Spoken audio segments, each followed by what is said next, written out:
जिंदगी में कामयाब होने के लिए याद रखिएगा, ये मायने नहीं रखता है कि आपने कितना किया, मायने ये रखता है कि आप कितना कर सकते थे। जब लंका में पुल बनाया जा रहा था पत्थरों को जोड़ जोड़ कर सीता माँ को लाने के लिए, तो बंदरों के साथ साथ गिलहरियाँ भी वहाँ पत्थर भर रही थी। तो इन सब से कितना पत्थर ही उठेगा। एक बंदर आया तो उठा के फेंक दिया गिलहरी को, भाग यहाँ से, तो इतनी पत्थर बीच में ला रही है। तो मर्यादा पुरुषोत्तम राम के पास वो जाके गिलहरी गिरी, तो गिलहरी को वो प्यार से सहलाए थे ना, तो ऐसा कहा जाता है कि इस पे जो निशान है गिलहरी के पीठ पे वो राम जी का है। राम जी ने उस बंदर को बुलाया और कहा कि देखो तुम इतना विशाल पत्थर उठा रहे हो तो तुम्हारा शरीर भी विशाल है, ये गिलहरी इतना बड़ा पत्थर उठा रही है जितना इसकी क्षमता है। तो आप अगर कामयाब होना चाहते हैं तो आप ये मत सोचिए कि आप हमने आज 8 घंटे पढ़ लिए या 8 घंटा मेहनत किए, आप ये सोचिए कि आप कितना कर सकते थे। और देखिए जो सपने देखते हैं उनके लिए तो पूरी रात छोटी पड़ जाती है, और सपने पूरे करने वाले के लिए पूरा दिन छोटा पड़ जाता है। अगर आपके अंदर जिम्मेदारी है ना, तो आप यकीन मानिए आप चैन से सो नहीं पाएंगे। जिम्मेदारी ऐसी चीज होती है जो रातों की नींद छीन लेती है। रात में जगने वाला हर लड़का आशिक नहीं होता। आप सबकी ज़िंदगी में कुछ कठिनाइयाँ आएंगी, ठोकरें लगेंगे, लेकिन ठोकर खा के संभलना भी ज़रूरी है। ठोकरें खाकर भी ना संभला तो ये मुसाफिर का नसीब। राह के पत्थर तो अपना फ़र्ज अदा कर चुके हैं, और कभी भी मुश्किलों से घबराइएगा नहीं।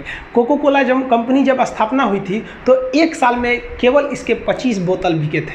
कंपनी का दिमाग हिल गया था। लेकिन आज के समय में दुनिया में हर जगह कोको कोला बिकता है, और इसने तो फिजिक्स को उल्टा कर दिया। लोग कहते हैं ठंडा मतलब तो कोको कोला। भाई साहब, ठंडा मतलब वो होता है जिसका टेम्परेचर कम हो, लेकिन इतना भी कहा कि इसके आगे लोग भूल गए कि ठंडा मतलब कोको कोला नहीं होता है, ठंडा मतलब वह चीज जिसका टेम्परेचर कम है। इसलिए परेशानियों से कभी मत घबराइएगा। आगे बढ़ने के लिए तकलीफ का होना जरूरी है, क्योंकि छांव आते ही इंसान के कदम रुक जाते हैं और धूप में कभी कदम नहीं रुकते हैं। ज़रूरी नहीं कि हर चीज़ आपको किताबें और यूनिवर्सिटी में ही पढ़ाया जाएगा। बहुत से चीज़ें हैं जो आपकी खाली पेट और खाली जेब सिखाएगी, जो आपको कोई टीचर नहीं सिखाएगा। कहते हैं जरा सी छेद क्या हो गई मेरे जेब में, सिक्कों से ज़्यादा तो मेरे रिश्तेदार गिर गए। लाइफ में सबका स्ट्रगल होता है। हम लोग के भी लाइफ में बहुत तकलीफें आई थी। ज़िंदगी में इतने तकलीफ देखे कि अब अगर तकलीफ नहीं होता है तो तकलीफ होता है। ज़िंदगी ने उस मुकाम पर लाकर छोड़ा है जहाँ पसंद तो बहुत कुछ है लेकिन चाहिए कुछ भी नहीं।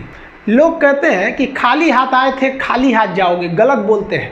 लोग भले खाली हाथ आते हैं, लेकिन जब जाते हैं तो अपने साथ कुछ संस्कार, कुछ यादें छोड़ जाते हैं। एपीजे अब्दुल कलाम खाली हाथ तो आए थे, क्या खाली हाथ गए? हमारे जितने देश के लोग हैं उन देशवासियों के लिए एक प्रेरणा के स्रोत बन गए हैं। लेकिन अगर आप खाली हाथ आते हैं और खाली हाथ चले जाते हैं तो आपका पुरुष योनि में जन्म लेने का कोई अर्थ ही नहीं बना। अपनी मंजिल को भुला कर जिया तो क्या जिया, है दम तुझ में तो उसे पाकर दिखा। लिख दे खून से अपनी कामयाबी की कहानी और बोल उस किस्मत को कि है दम तो मिटा के दिखा। इसलिए कभी किस्मत को मत कोसिएगा, अपने हौसले से अपनी कहानी लिखिएगा। पसीने की स्याही से जो लिखते हैं अपने हौसले के इरादे, उनके मुकद्दर के पन्ने कभी कोरे नहीं होते। पैसा और समय में तालमेल बिठाना बहुत जरूरी होता है। पैसा कहता है कि तू कुछ करेगा तो हम आएंगे, जबकि लोग गलती करते हैं। लोग कहते हैं कि पैसा आएगा तब हम कुछ करेंगे। ऐसा नहीं है।